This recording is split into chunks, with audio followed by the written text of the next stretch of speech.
Bonjour, je suis Hajar Hachmedi, je suis directrice du campus des métiers et des qualifications santé, autonomie, bien vieillir. Campus qui est un groupement de plusieurs acteurs qui ensemble se sont engagés au développement de la filière de la santé, de l'autonomie et du bien vieillir. Et donc ces acteurs sont à la fois des organismes de formation, des collectivités territoriales, des universités, des lycées et des entreprises. Et donc nous sommes engagés autour de plusieurs objectifs qui sont à la fois d'innover dans la formation professionnelle pour améliorer l'insertion et un maintien dans l'emploi. C'est aussi le fait de fédérer pour améliorer, pour une meilleure attractivité des formations et des métiers, et également tout ce qui est innovation en insistant sur finalement tout ce qui est pluridisciplinarité et décloisonnement de la filière. Pour nous, les priorités de la réindustrialisation, je les résumerai en 3 mots. À la fois la synergie, je dirais l'innovation et enfin le changement de regard.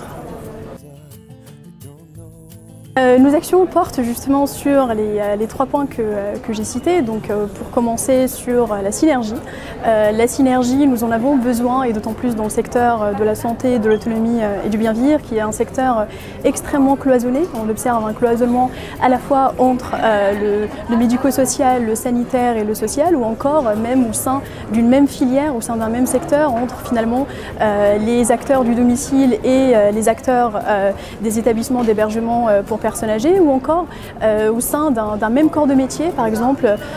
entre finalement des médecins hospitaliers gériatres et des médecins généralistes libéraux. Donc ce décloisonnement, nous en avons besoin et il est extrêmement essentiel, et ce cloisonnement ne favorise pas justement tout ce qui est mobilité des professionnels au sein de la filière, ne favorise pas non plus finalement la construction de parcours tout au long de la vie pour ces professionnels. Et donc nous avons des actions qui portent sur ce décloisonnement, sur cette synergie, à la fois à travers la formation, où on fait rencontrer plusieurs étudiants de différentes filières autour d'un même objectif pédagogique,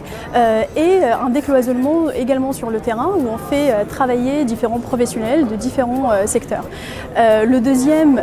objectif pour nous, et sur lequel on est très engagé, c'est donc l'innovation. L'innovation vraiment très concrète qui touche de vrais sujets, des vraies personnes, de l'innovation à la fois dans l'éducation, dans la manière de former, mais également de l'innovation qui touche donc les personnes âgées pour justement favoriser ce bien vieillir, pour être et rester en bonne santé, et enfin de l'innovation pour prendre soin finalement de ceux qui prennent soin. Donc à ce titre, nous avons un pôle recherche qui justement travaille sur plusieurs actions qui émanent du terrain, des problématiques qui nous viennent de différents partenaires et sur lesquelles donc notre pôle recherche travaille et donc met en œuvre ces différentes innovations. Et enfin le changement de regard qui nous est essentiel, à la fois le changement de regard sur finalement la filière professionnelle qui est très fortement dénigré, le changement de regard également sur le vieillissement. Donc finalement il suffit de constater le nombre faible de professionnels et d'étudiants, voire même de chercheurs et de doctorants qui sont engagés dans cette filière pour constater qu'il y a une dévalorisation vraiment colossale du vieillissement, et cette dévalorisation, cette dépréciation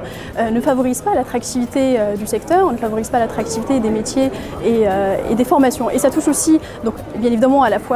l'éducation, donc finalement les filières gérontologiques peinent à remplir, mais surtout ça touche des problématiques de santé et de bien-être, parce que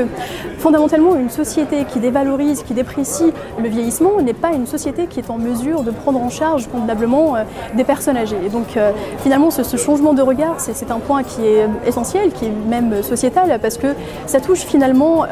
profondément tout ce que notre regard collectif, le regard collectif que nous portons tous ensemble sur le vieillissement et sur la personne âgée. Donc finalement ce changement de regard, c'est un point qui est essentiel, qui est même sociétal, parce que ça touche finalement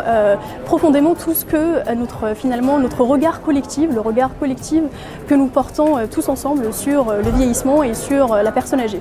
Et donc sur ce sujet en particulier, donc on organise des ateliers, des rencontres à la fois entre les différents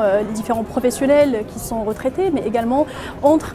des personnes âgées et des lycéens, des collégiens, des étudiants de l'université, pour justement retravailler sur cet aspect intergénérationnel. Mais nous menons aussi aussi tout ce qui est sur l'aspect en lien avec la recherche, où nous avons mis en place un projet